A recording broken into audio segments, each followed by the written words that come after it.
ආයුබෝවන් හැමෝටම සුපර් අයි English YouTube channel එකට හැමෝම පිළිගන්නවා.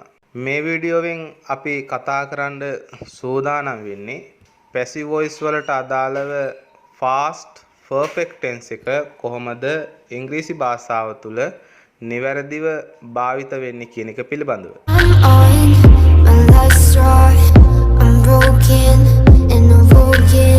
Active voice යටතේ fast perfect tense වලට අදාළව බලන්න වාක්‍ය ගොඩනැගිලා තිබෙන ආකාරය පිළිබඳව ඔහු මීටර් 100ක් දුවලා තිබුණා. He had run 100 meters. He had run 100 meters.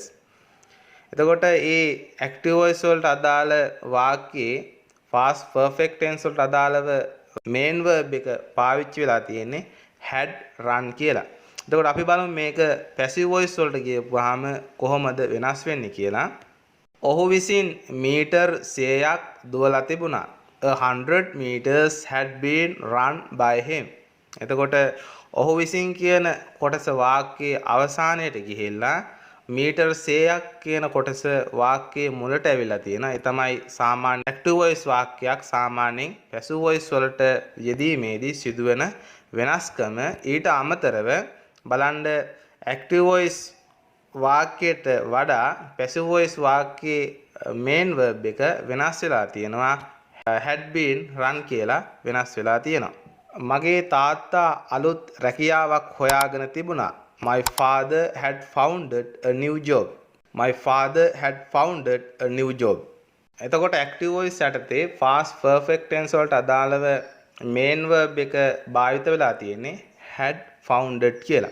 අපි බලමු passive voice වලට ගියාම මේ වාක්‍ය කොහොමද වෙනස් වෙන්නේ කියලා. මගේ තාත්තා විසින් අලුත් රැකියාවක් හොයාගෙන තිබුණා. A new job had been founded by my father. A new job had been founded by my father. එතකොට මගේ තාත්තා විසින් කියන කොටස වාක්‍ය අවසානයට ගිහිලා තියෙනවා. ඒ වගේම තමයි අලුත් රැකියාවක් කියන එක වාක්‍යයේ මුලට ඇවිල්ලා තියෙනවා. ඒ වගේම තමයි main verb එක වෙනස් වෙලා තියෙනවා. බලන්න active voice වලට අදාළව passive voice වලට එනකොට had been founded කියලා. Elena ice cream cake එකක් හදලා තිබුණා. Elena had made an ice cream cake. Elena had made an ice cream cake. එතකොට මේ වාක්‍යයේ main verb එක බලන්න had made කියලා තමයි භාවිත වෙලා තියෙන්නේ. අපි බලමු passive voice වලට යනකොට කොහොමද මේක වෙනස් වෙන්නේ කියලා. Elena විසින් ice cream cake එකක් හදලා තිබුණා. An ice cream cake had been made by Elena.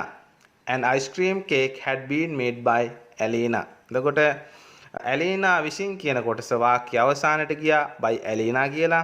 ඒ වගේම තමයි ice cream cake එකක් කියන එක වාක්‍යයේ මුලට ආවා an ice cream cake කියලා. එතකොට main verb එක වෙනස් වෙලා තියෙනවා had been made කියලා.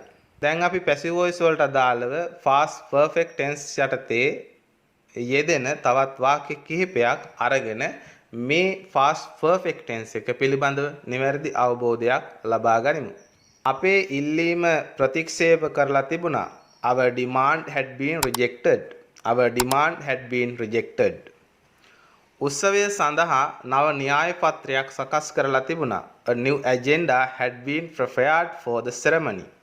A new agenda had been prepared for the ceremony. ජපානය සමග ගිවිසුමක් අත්සන් කරලා තිබුණා. An agreement had been signed with Japan. An agreement had been signed with Japan. ප්‍රතිලාභින්ව උත්සවය සඳහා කැඳවා තිබුණා.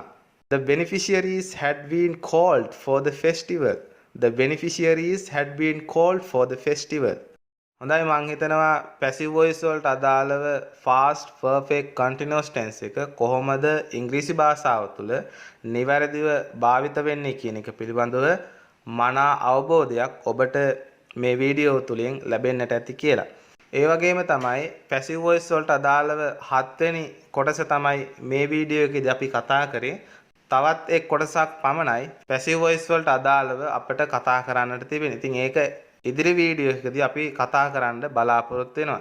ඒ වගේම තමයි අපේ YouTube channel එක තාමත් subscribe කරලා නැත්නම් අනිවාර්යෙන් subscribe කරන්න කියලාත් මතක් කරනවා. එහෙනම් ඉදිරියේදී තවත් වීඩියෝ එකකින් හමු වෙන බලාපොරොත්තුවෙන් මේ වීඩියෝවෙන් සමු ගන්නවා. ඔබට සුබ අනාගතයක්.